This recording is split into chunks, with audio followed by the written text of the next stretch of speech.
হ'ব ইয়াতে লাখপতি বাইদেউৰ ফৰ্ম লৈছে নে নাই আপোনালোকে কোনে কোনে লাখপতি বাইদেউৰ ফৰ্ম লৈছে চাওকচোন ঠিক আছে নোমল ভাই ইয়াত কিন্তু লাখপতি বাইদেউৰ কাম আৰু বঢ়াব লাগিব কোনে কোনে ফৰ্ম লৈছে চাওক ইয়াত আমাৰ লাখপতি বাইদেউৰ ফৰ্ম কম আছে লাখপতি বাইদেউ মানে কি যে মহিলাসকলে বেংক একাউণ্ট খুলিব লাগে আত্মসহায়ক গোট কৰিব লাগে আমি মহিলাসকলৰ একাউণ্টত ডাইৰেক্টলি টকা দিম প্ৰথম 10,000 টকা পিছত 25,000 টকা এতিয়া আমাৰ অসমত নগাঁও ধুবুৰী গুৱাহাটীত 40 লাখ মহিলা লাখপতি বাইদেউৰ ফৰ্ম ফিল আপ কৰিছে বোকাজানতো আমি আত্মসহায়ক গোট বঢ়াব লাগে আৰু মই আপোনালোকক কথা দিছো যে যিসকলে লাখপতি বাইদেউৰ ফৰ্ম ফিল আপ কৰিছে তেওঁলোকৰ বেংক একাউণ্টত 2 এদিনৰ ভিতৰতে 10,000 টকা পুতুং কৰি সোমাই যায় হ'ব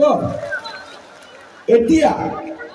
আপোনালোকক মই আৰু এটা কথা ক'ব খুজিছো যোৱাকালি মেট্ৰিকৰ ৰিজাল্ট দিলে নে নাই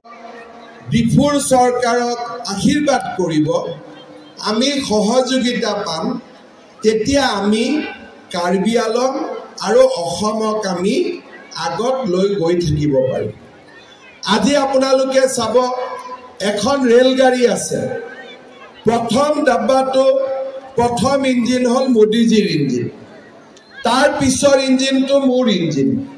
তাৰ পিছত তুলিৰাম ৰংহাঙৰ ইঞ্জিন তিনটা ইঞ্জিনে ট্ৰেইনখন জোৰে লৈ টানি লৈ গ'লে বেছি স্পীডত যাবনে নাই তো আমাক কাৰ্বি আলঙত ট্ৰিপল ইঞ্জিন চৰকাৰ লাগে দিল্লীত মোদীজী দিছপুৰত বিজেপি কাৰ্বি আলঙত বিজেপি কাৰ্বি আলঙৰ ইলেকশ্যন হ'ল আপোনালোকে কাৰ্বি আলঙত বিজেপিক জিকাই দিলে দিছপুৰত ইলেকশ্যন হ'ল মোক আপোনালোকে মুখ্যমন্ত্ৰী পাতি দিলে এতিয়া মোদীজীক যদি আপোনালোকে প্ৰধানমন্ত্ৰী পাতে আমি তিনিজনে লগ লাগি আপোনালোকৰ কাৰণে কাম কৰি কৰি গৈ থাকিম আপোনালোকে জানে ইলেকশ্যনৰ সময়ত মই যিখিনি কথা কৈছিলো বোকাজানত ৰাস্তা ঘাট বা কাৰ্বি আলঙৰ উন্নতি দলং এই গোটেই কামবিলাক আমি লাহে লাহে আজি আগবঢ়াই লৈ গৈ আছো ইলেকশ্যনৰ সময়ত মই কি কৈছিলো যে আমি অসমত 1 লাখ ল'ৰা ছোৱালীক চাকৰি দিম আজি আমাৰ সবৰ ঘৰতে ল'ৰা ছোৱালী আছে সবে আশা কৰে যে মোৰ ল'ৰাজনে এটা চৰকাৰী চাকৰি পাওক কিন্তু আগতে অসম চৰকাৰত চাকৰিৰ কাৰণে আমি টকা দিব লাগিছিল আজিকালি